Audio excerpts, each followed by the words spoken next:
Happy Friday, everybody. Max here, and on today's Fix of Entertainment news, Laurence Fishburne will be joining the cast of Netflix's The Witcher for Season 4. Season 2 of Paramount's Halo series is already upsetting fans based on the trailer alone, and one Stranger Things character is almost definitely not returning for the 5th and final season. Let's get into it.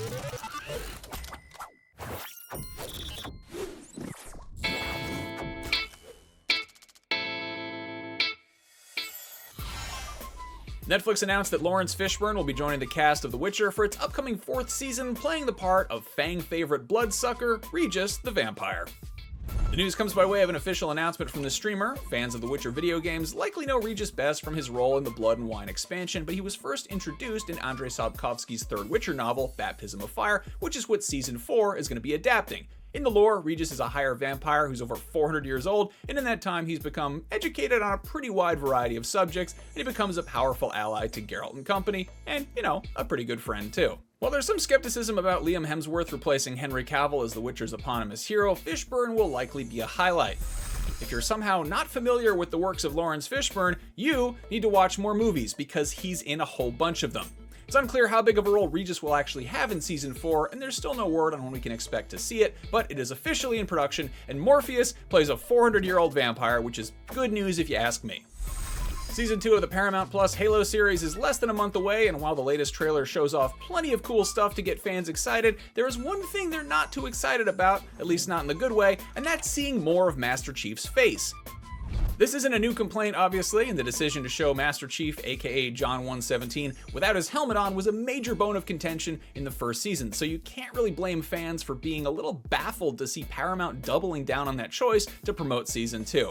As the top post on the Halo subreddit put it, how did nobody at the marketing department realize that this was a bad thing? The trailer features multiple shots of a helmetless and in one case armorless Master Chief, which makes him look less like the iconic video game character and more like, Pablo Schreiber, the guy who plays him, which is also the case for the promotional poster that was released alongside the new trailer. Back when Season 1 premiered in 2021, Schreiber defended the choice to Tech Radar, saying, quote, "You're not going to be able to bring an audience along in a long-form story without having access to a character's face, which tells you what they're feeling, how they think about everything. That access to a character's emotional life over the course of time is what makes you empathize and connect with a character." And that's great, except it's demonstrably false, because look at The Mandalorian. That is another massively popular streaming series about a guy in cool armor who basically never takes his helmet off, except for one time, but his religion forbids him from doing so, and then he has to spend an entire season doing fetch quests to redeem himself, because he took his helmet off for one time. He knew he wasn't supposed to, and he did anyway, and he got in trouble. And they just gave that guy a movie anyway, so clearly the helmet isn't that much of an issue.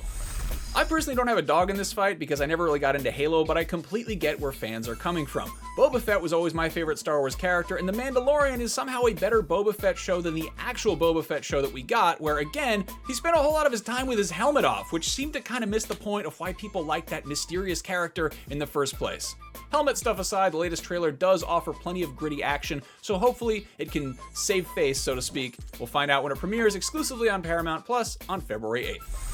And finally, shifting gears from faces that you'll see too much of on streaming shows to faces that you won't see at all, Eduardo Franco, who played Argyle the pizza guy in Season 4 of Stranger Things, has confirmed that he is not returning for the 5th and final season of the Netflix series.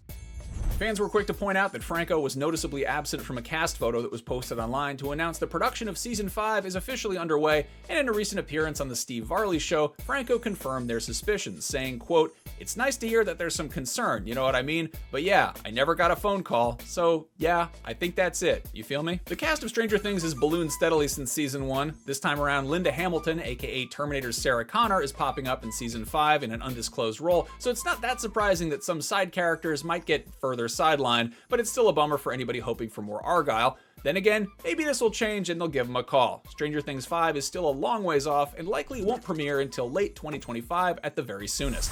That is your fix of entertainment news for Friday, January 12th, 2024. It is a 3-day weekend for a lot of folks here in the States, so hopefully you've all got something to watch, stream, play, read, or listen to. Sound off in the comments with what's currently keeping you distracted from those January doldrums. And if you haven't yet, go check out IGN's review of Marvel's Echo Season 1. And as always, make sure you are following and subscribe to IGN wherever you like to watch. Have a good one, everybody. I'll see you next week.